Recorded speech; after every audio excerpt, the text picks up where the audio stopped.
Welcome to 2020 on ID. I'm John Quinones. All kids face peer pressure, but what happens when that pressure is truly evil?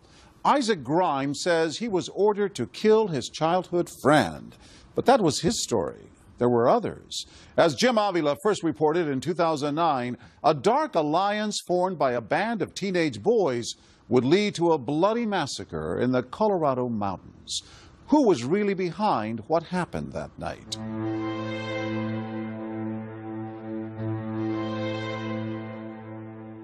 This was a very violent crime scene. There had been a whole lot of terror happen in that home. High in the Rockies, where millions vacation but only a handful brave the raw brutality of life above 10,000 feet, is the small Continental Divide outpost of Guffey, Colorado, home to a mystery as deep as the winter snow and a crime as vicious as a mountain blizzard. It's rare to get a call there of any kind, let alone something like this. Back in January of 2001, Leonard Post was an investigator for the district attorney in the area around Colorado Springs. On this New Year's morning, he's surprised to be driving up into the mountains on a homicide call. Guffey's a small community. It's very rural. Ranching community, good folks. When he gets to this isolated house in what's called the Bear Trap subdivision, Post finds that some of those good folks have just been slaughtered. 60-year-old Carl Dutcher is on the kitchen floor, shot at least 2 times, the bullets ripping through his body and lodging into the wall. His wife, Joanna, is in a heap in the bathroom, shot at least 5 times. What did the bodies themselves and where they were found, what did that tell you had happened? It told me initially that they had been sleeping. Mrs. Dutcher was in her nightgown. Mr. Dutcher had a robe on. I did not see any forcible entry into the home. So initially you would think that someone knew this family. And according to the neighbors, there is someone extremely close to the Dutchers staying here, their 15-year-old grandson, Tony. But Tony is nowhere to be found. Not long after, the county sheriff meets up with Tony's mother, Jennifer Vandresar, in this interrogation room. Any questions of us that we can try? Like I told you, we don't know what happened. So the sheriff comes and talks to you, right? Right, and I'm like, where's my son? It's really mixed. I can't decide if I feel better that my son wasn't in the house, or if I feel like confused that he wasn't there. Do you know what I'm saying? I hope he just saw something and got scared and ran. That's what I hope. And then it dawned on me, he thinks my son did this. Did he have any firearms? No, he does not own one. Do you know how to use them? His grandfather showed him how. So they think Tony, because they haven't found Tony, Right. he's not in the trailer. Right. They think Tony's the person who's killed his grandparents. Right. And I just kept saying, you have to find my son. He's hurt. You have to find him. I seriously feel that there's something bad has happened to my son. And then it came to me. I said, he's in his fort. Please go check that fort. The fort, she explains, is a makeshift campground 100 yards up a hill, overlooking the Dutchers' home. When investigators get there, they confirm Jennifer's worst fears. They find her son Tony is a victim, not a killer. Leonard, you need help? Yeah. The boy is dead in his sleeping bag, his throat slashed to the spine. And I thought I saw a knife over there someplace. So there was a very bloody, messy scene. Yes, it is. How old is this kid? Supposed to be about 14. Was there evidence of a fight? No evidence whatsoever. Such an utter lack of a struggle, there is even a board game undisturbed next to the dead body. And the Scrabble game, of course, is a game for 2 people. Yes, What did that tell you? exactly that. Who else was here with Tony? When Tony's mom, Jennifer, hears the news, she is so upset, she says she had to be taken to the hospital and sedated. But before she leaves, she gives a hint about who else might have been there. This young man, literally a choir boy, 15-year-old Isaac Grimes. At one time, Isaac and Tony were best friends. They even built that fort together. So they were that close at one point. Isaac was like a second son to me. He was at our house. Tony was at his house. They were very close. And would they spend a lot of weekends together? They did. I remember one time they dug a trench in the backyard. They'd go camping. Just fun boy stuff. As teenagers do, the boys had drifted apart. But now Jennifer tells the sheriff, according to Tony, the friendship is seemingly rekindled. He had told me that Isaac was coming up to go camping with him, and I was really happy about that because I'd missed seeing Isaac, and I was glad that they were friends again. So you thought it was a good thing? I did, and Tony sounded so happy. Did it sound unusual to you or even to Tony that after this split, that there was going to be this New Year's Eve campout? No, it didn't seem unusual to us. You know, teenagers, they fight, and then they get back together, and then they fight, and they get back together. Could Isaac know what happened? Or even more unfathomable, could this 15-year-old possibly even be involved in the killing? When Leonard Post gets Isaac into this interrogation room with his mother just a few feet away, the boy's answers to those questions are stranger than he could ever imagine. He lowered his head and he said that he was under a huge amount of pressure. You know this is hard, though. I know it's hard. Because I Keep on. More pressure than you could. I can imagine. Yeah. Okay. And had I ever heard of a place called Guyana? Do you know about a country called Guyana? Yeah, Guyana? I do know about a country called Guyana, yes. What could an obscure South American postage stamp of a country have to do with a murder in the Colorado mountains some 3,500 miles away? And why is Isaac so afraid? I felt like there was no way out. They said that they would kill me. They said that they would kill my family. Stay with us.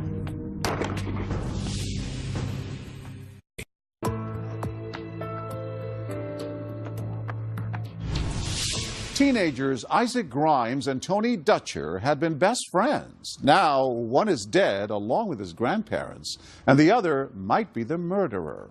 As investigators try to get to the bottom of the case, they're left wondering what went wrong between the two boys.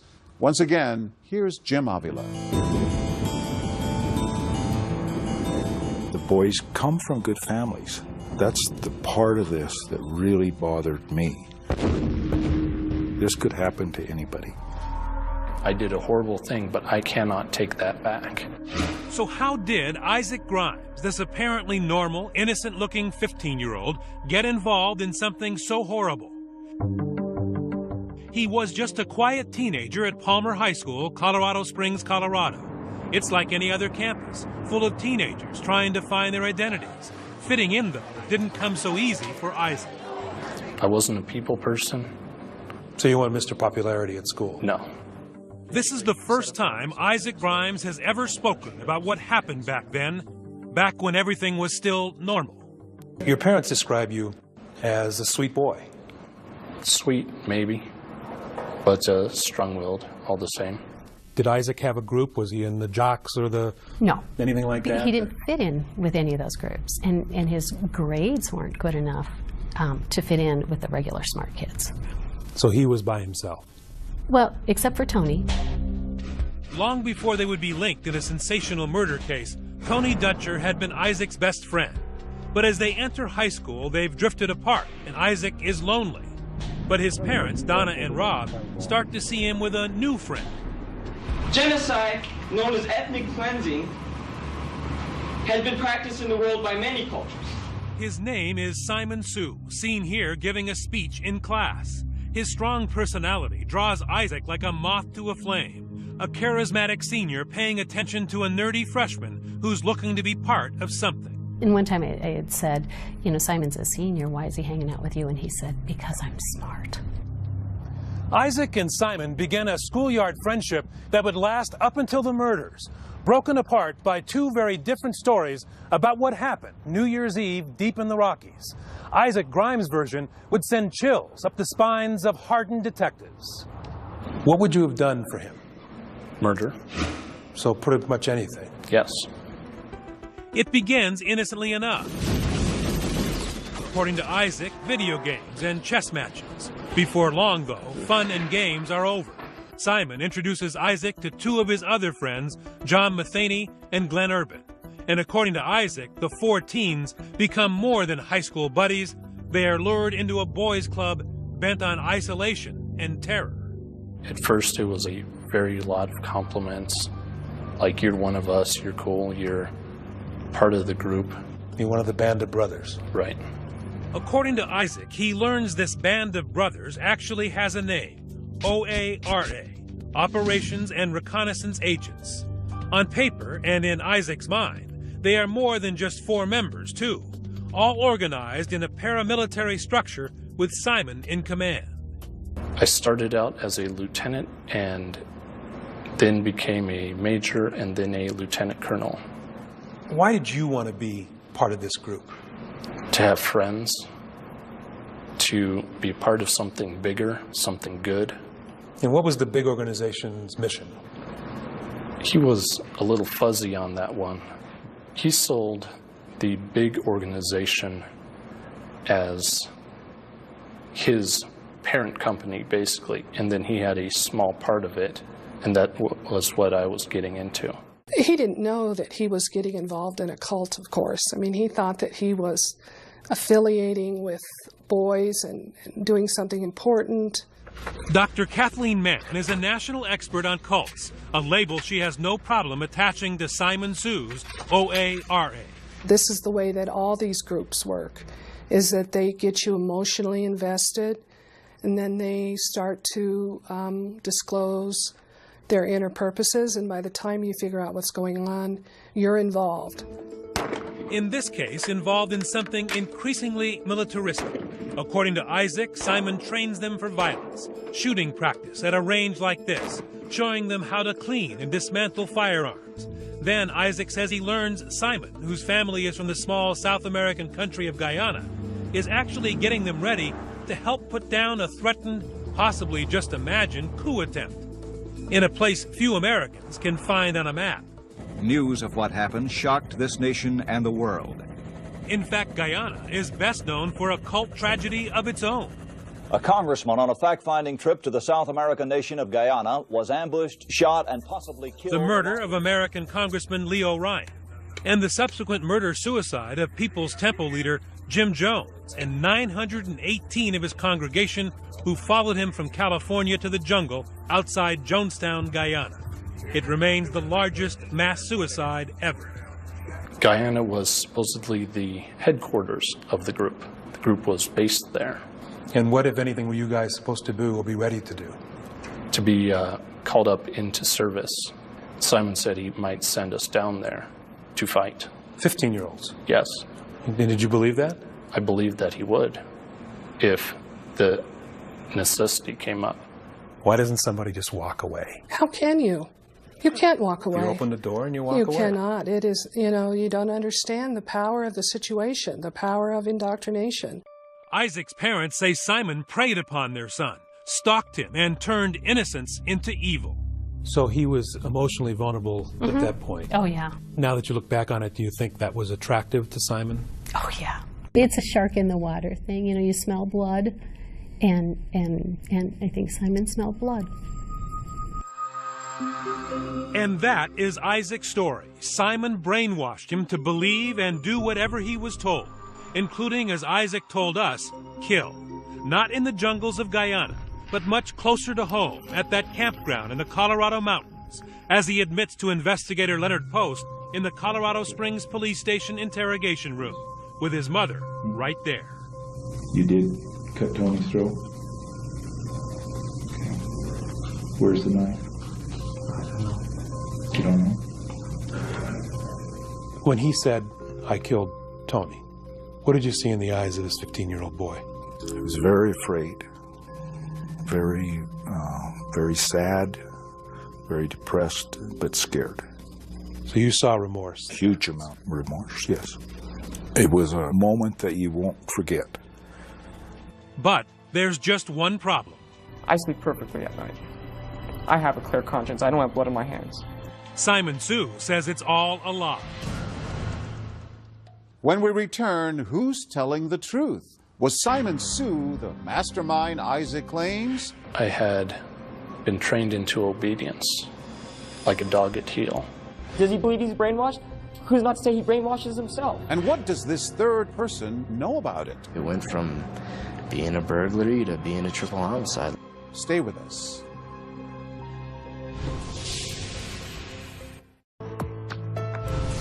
Tony Dutcher has been murdered, and his childhood friend Isaac Grimes has confessed. But the question remains, why did he kill? Once again, here's Jim Avila.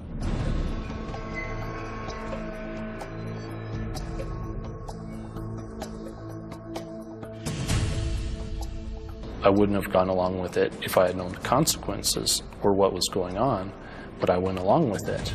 Isaac Grimes says he went along with whatever Simon Sue told him to do back when he was only 15 years old and a newcomer to Simon's group at Palmer High School, the OARA. I never knew Isaac before Simon introduced me to Isaac. Jonathan Matheny was a fellow soldier of the OARA, targeted and recruited. Another lost boy attracted to Simon Sue's band of brothers. A young man who now says they were all on the wrong path. What this says what now? Lost soul. And it sort of describes the way you're feeling? It's kind of been my whole life. It's just kind of a lost soul going the wrong direction. You know? Kind of a lost kid, lost soul. Pretty much says it all in those two words.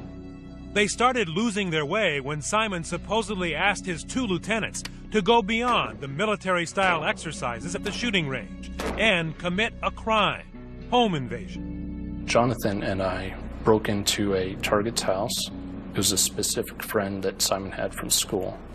We burglarized that house twice and recovered weapons from there. And what'd you do with the weapons? Gave them to Simon.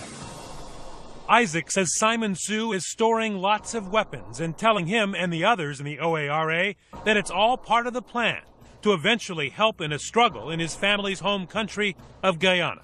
And at no point did you think this guy's just a nutcase and making stuff up? No. Why? I'm not sure. I think I should have. Were you scared doing this? Yes. I didn't want to get caught, and I was scared of the consequences of not succeeding. Isaac says that in this mountain paradise, those consequences were made painfully clear. Like a much more serious version of that child's game Simon Says, failure to follow orders resulted in immediate torture.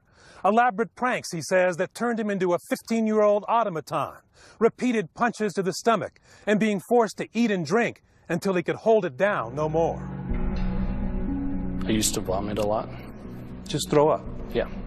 Did some damage to my teeth, I think. Pieces of the teeth began falling off.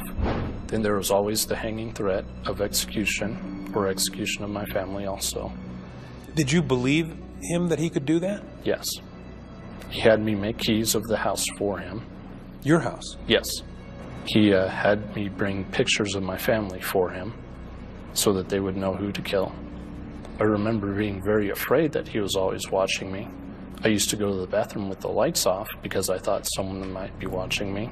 Your dad says at the end you didn't want to turn the lights on at all in your room. Correct. It was dark. I asked him to put a bar in my window so it couldn't be opened. Isaac's parents saw their child change before their eyes, deeply paranoid and obviously in need of help. So as parents, you were involved and you weren't ignoring what you were seeing. No. You were seeing some danger signs. Yeah, and talking and yeah. And I thought he was on drugs. So did you confront him? Yes, I did. And we argued about it. We did everything we knew how to do. And we called in every resource that we knew how to call in. We had him visit with our pastor. We visited with the psychologist. And we visited numerous times with his school counselor. Mm-hmm. Through all that, though, he is opaque. He will not reveal that he's being terrorized. No. Simon told him that anyone he told would be dead. So I think it was just very much, very intentionally making sure that there was nothing that we could know. How did he view Simon Sue? He viewed him as a leader, as his controller, as his military superior, that he had powers that went beyond a normal person. Dr. Kathleen Mann, a cult expert, worked on Isaac Grimes' case and believes his story. He believed that he would be killed. Now, whether that makes common sense or not is not really relevant. What's relevant is that he believed this, and that all members of these kinds of groups believe things that we don't understand. This is the byproduct of indoctrination. According to Isaac Grimes, the indoctrination takes a critical turn about the time they began those burglaries, when he is forced to repeatedly watch this video called Faces of Death.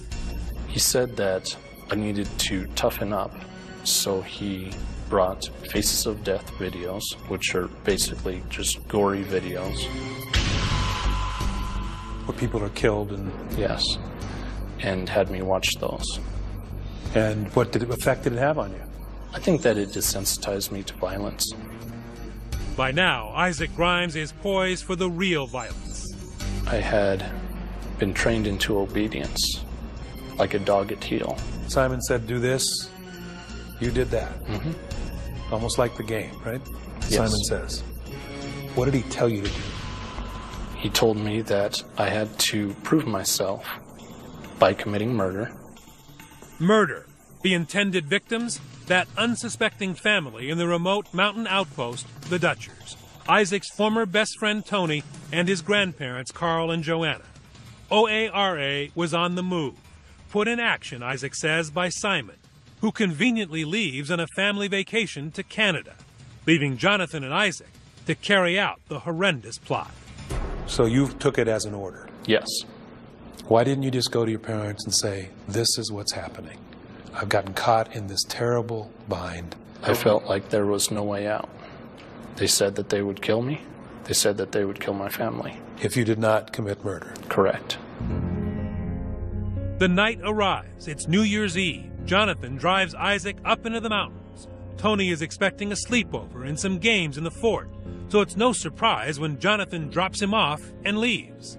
They were glad to see you? Yes. They had no suspicion that you were there to harm anybody? No. After dinner, the boys climb the hill to the fort, the campground they once helped build together. And now you will hear in Isaac's own words an account he has never spoken in public before, but revealed in this interview at the state prison where he is being treated for mental illness. What happens up at the top of the hill? Up at the top of the hill, we talked for a while. We played some Scrabble. And then I murdered him. He was wrapped up in his sleeping bag. And I pointed out what I said was a light in the distance that I wanted him to look at. And I kept saying, well, no, you're not seeing it. So I got behind him and I murdered him from there. A cold, simple narrative that has haunted Isaac Grimes from the moment he wiped his friend's blood from the knife. The first thing I did was I looked up at the sky and I said, oh God, I did it. And what does it do to you even today? It sends sort of shock through me that I could do such a thing.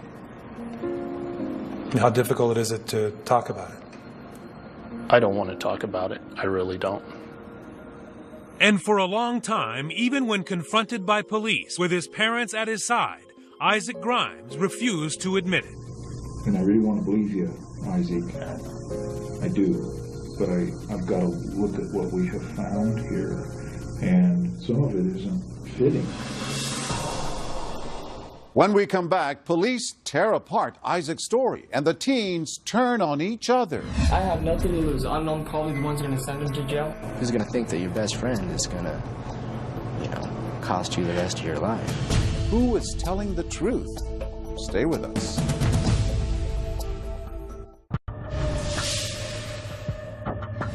When investigators got on the scene, they found the bodies.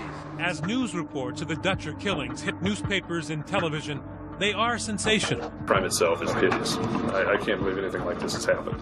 But few facts are leaked by investigators. Isaac Grimes is at the center of the case because Tony Dutcher's mother, Jennifer, told him she believed Isaac had plans to be up in the mountains with her son on New Year's Eve. All he said was that Isaac was going to come up there to pull out my sleeping bag, to find his sleeping bag. But early on in this police interview room, Isaac denies being anywhere near Tony Dutcher on the night of the murder. claims he hadn't seen him since school let out for Christmas. But as in many murder cases, there is often one big break, a little mistake that shows the murderer didn't think of everything. In this triple homicide, the mistake was about a watch, a gift from Tony's mother on Christmas Day. When we interviewed Isaac, he mentioned that Tony had a watch. You describe the watch that Tony had, and you say you saw it at school. And he described the watch to us. It was a wristwatch with a band that had flames on it. It was the Christmas watch, and Tony had not gotten his present when Isaac claimed to have last seen him. Didn't make sense. I mean, if Isaac saw this watch, he had to have been at the Dutchers. There's no other possible way. There's only one way you know that he had that watch.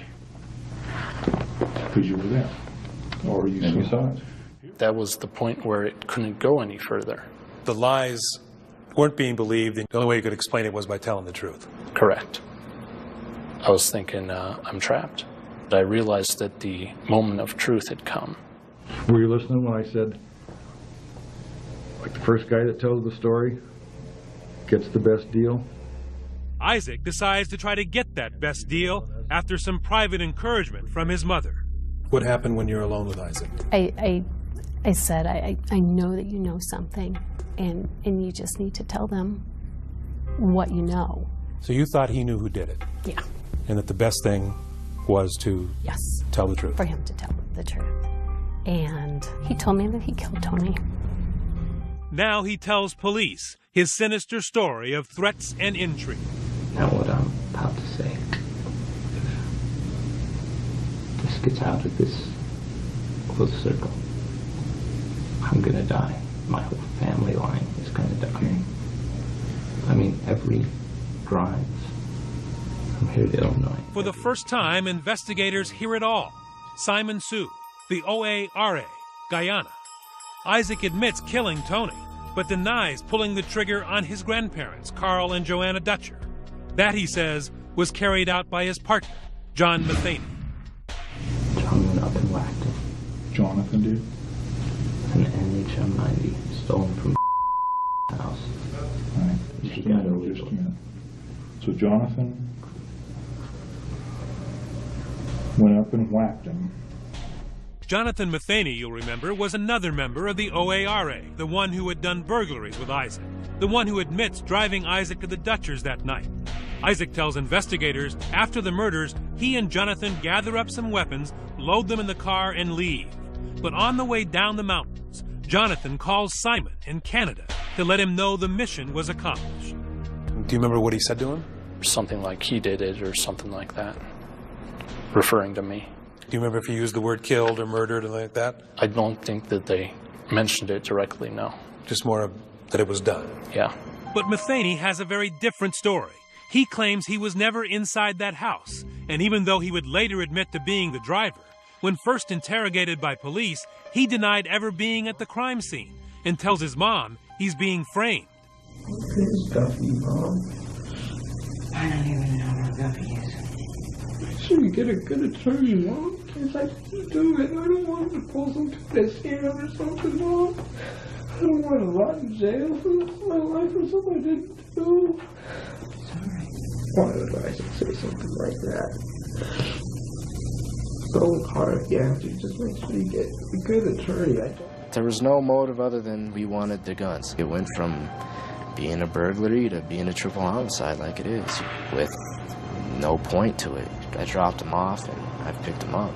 You didn't go inside the house? I've never been inside that house. There was no evidence. There's no DNA. There's nothing to say that I was there. You didn't kill the Dutchers? Of course. Who killed them then? I can't say I wasn't there. What do we have today that tells us that Isaac is telling the truth and Matheny is lying? You have Simon Sue. At the time of the murders, Simon Sue was conveniently on vacation with his parents. But when police get him inside their interrogation room, the chess master is in check and, threatened with a harsh sentence, gives up not just Isaac, but his buddy, Jonathan Matheny. I have nothing to lose. I'm probably the ones who are going to send him to jail. I don't... Right. Hey, but that's it. And this is it. I'll testify it. That's it. It was betrayal from the top. Simon tells investigators that in that phone call right after the murders, Jonathan implicates not just Isaac, but himself. From your understanding, who killed who? Okay. Isaac killed Tony and John killed the other chick. Who's gonna think that your best friend is gonna, you know, cost you the rest of your life? When we come back, was Simon Sue really controlling his classmates? What Charlie Manson did, that's a cult. What Jim Jones did, that's a cult. Heaven's Gate, that's a cult. What I did doesn't come to that level. Stay with us.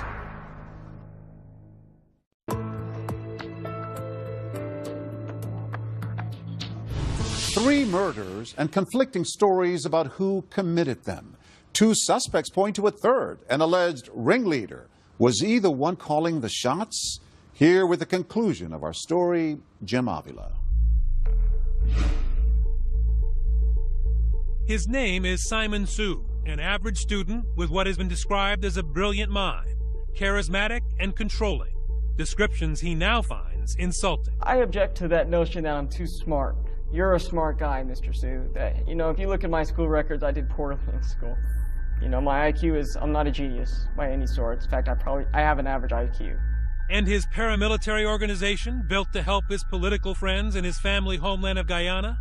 Simon Sue, in his first TV interview since the murders, says that is Fantasyland too. There are those who have now compared your organization and you to a budding Jim Jones. Okay. You've heard that, right? Yes, I've heard that stated before, yes. Did you have a cult? No. The definition of a cult, and Okay. you may know it, is a group of people who are led by a charismatic leader. Okay. Who takes their money. Okay. And leads them blindly.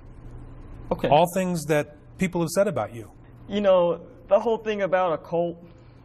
Now, what Charlie Manson did, that's a cult. What Jim Jones did, that's a cult. Heaven's Gate, that's a cult. What I did doesn't come to that level. Were you a charismatic leader? You know, again, charisma is in the eye of the beholder, let's say. What was OARA in your mind? It was a kids group. It was just a club, you know, a high school thing, you know? Harmless? Harmless, yes. Very much so. Except that it did participate in burglaries to get guns. That doesn't sound too harmless to most people. No, there were burglaries. It wasn't for the aim of getting guns. You know, teenage boys, you know, you come across a gun. What did you steal? Those were the only thing we found of value. Well, at the time, You you stole know? guns? You're right. Simon Sue's boys' club was in fact highly organized, as he later admitted when confronted with documents from the OARA. This purports to be the OARA command structure. Yeah. Where were you on this command structure?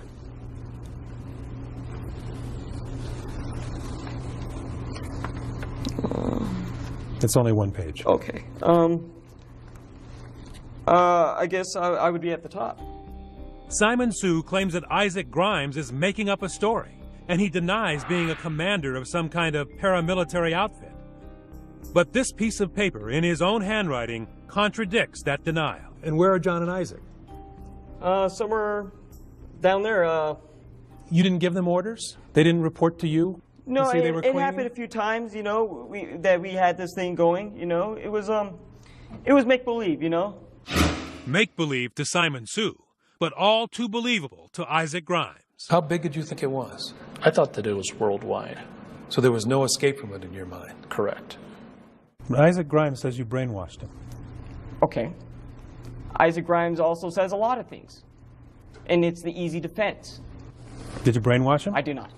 Does he believe he's brainwashed? Who's not to say he brainwashes himself? They have two, of course, completely different stories.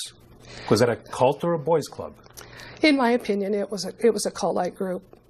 National cult expert Dr. Kathleen Mann worked with Isaac Grimes' defense team. I'm telling you, though, that it is my opinion that Isaac Grimes was indoctrinated to do something that was against his own self-interest, and he did not indoctrinate himself.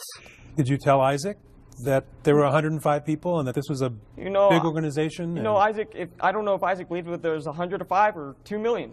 Anything that Mr. Grimes has said about the OARA, I've never led him to believe any of those things. The prosecution needs Isaac Grimes to be credible because that is the only evidence they have against me. Simon says that you're not credible. You have mental problems, and why would society accept your word? Right. Can you address that? I really can't. It's up to the individual to judge. You're telling the truth? Yes. Clearly, at the beginning, the authorities saw the OARA as a serious threat to Isaac and his family. Look at the security at this hearing for Isaac and John Matheny. Armed guards patrolling the outside.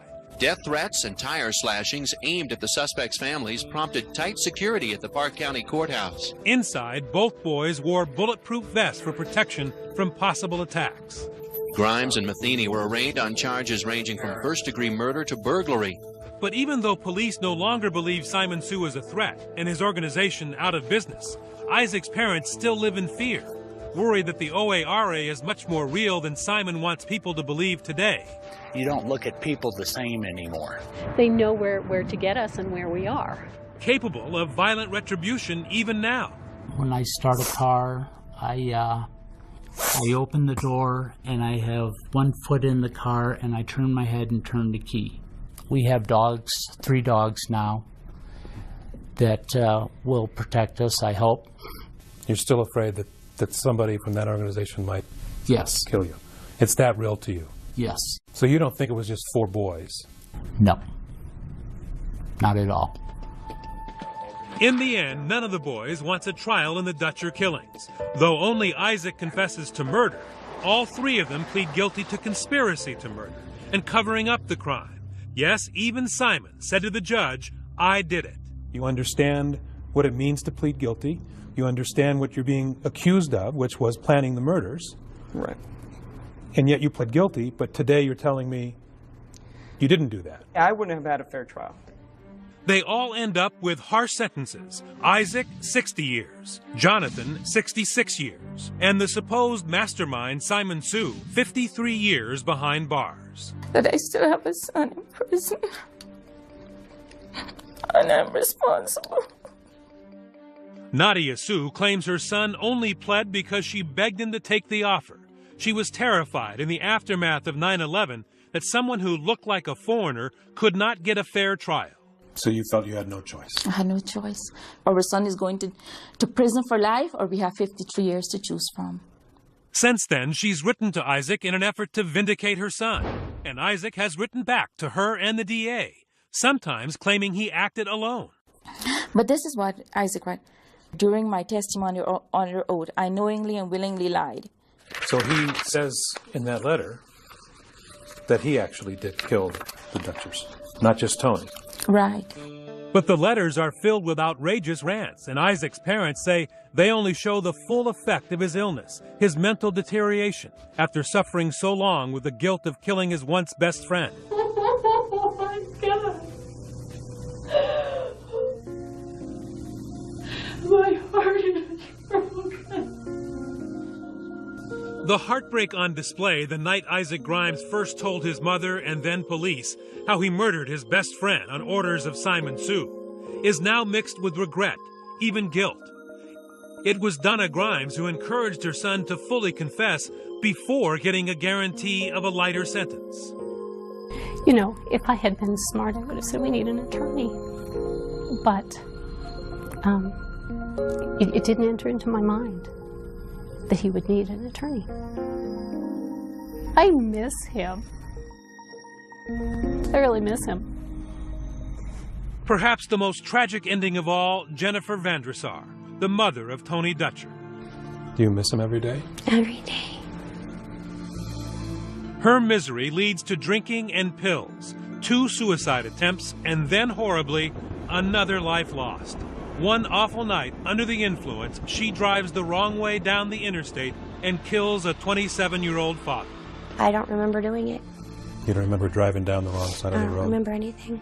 She would serve 5 years in prison, alone with her grief, contemplating, she says, new ways to join her son in heaven. It's very hard to stay on this planet for me because in my mind in 5 minutes I can be with my son. And my son was everything to me. Jennifer now writes letters to Isaac, her son's killer. After years had gone by and I had learned more and more information about the circumstances, I had to forgive. I will never be done grieving, and I had to learn to live with this. I had to learn to get up, and it's hard to get up in the morning and go every day. Through her pain, compassion for a boy who at 15 was convinced that he had to kill in order to protect his own family and save himself. A boy who found that Simon Says is no childhood game. I think in Isaac's little teenage adolescent mind, he did what he thought he had to do. He didn't know there were other choices. Everyone is responsible for what they do. And I don't want to say that everyone is like me, but it could happen to anybody. I can't make up for what I've done, and I hope that they'll forgive me. I just want them to know I'm okay, and that God will forgive you. If I can forgive you, God can forgive you. As of 2014, Isaac Grimes has been transferred to another prison facility. He is appealing his sentence. John Matheny and Simon Sue have also appealed their sentences, but have been unsuccessful.